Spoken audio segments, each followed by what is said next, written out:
السلام علیکم ورحمۃ اللہ وبرکاتہ۔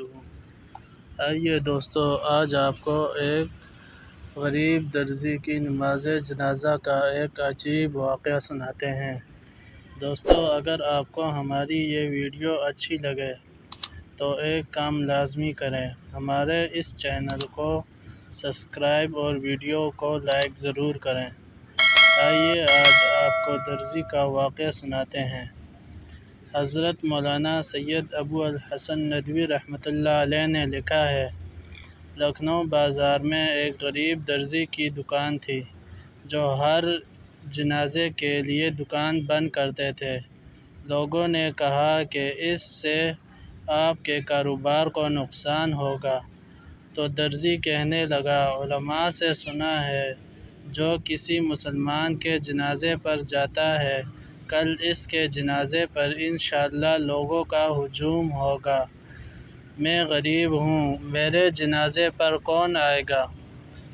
ایک تو مسلمان کا حق بھی ہے اور دوسرا یہ کہ اللہ پاک بھی راضی ہو جائیں گے۔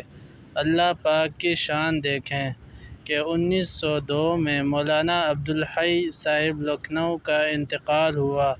ریڈیو پر بھی ان کے انتقال کے بارے میں خبریں دی گئیں اور اخبارات میں بھی اشتہار آ گئے۔ لاکھوں کا مجمع تھا۔ جب جنازہ گاہ میں ان کا جنازہ ختم ہوا تو جنازہ گاہ میں ایک دوسرا جنازہ داخل ہوا۔ اعلان ہوا کہ ایک اور عاجز مسلمان کا جنازہ بھی پڑھ کر جائیں۔ یہ دوسرا جنازہ اس درزی کا تھا جو مولانا کے جنازے سے بڑھ کر نکلا۔ دونوں جنازوں کے لوگوں نے اس میں شرکت کی اور پہلے جنازے سے جو لوگ رہ گئے تھے وہ بھی اس درزی کے جنازے میں شامل ہو گئے۔ اللہ پاک نے اس درزی کی بات کو پوری کر کے اس درزی کی لاج رکھی۔ سچ کہا ہے دوستو کہ اخلاص بہت بڑی نعمت ہے۔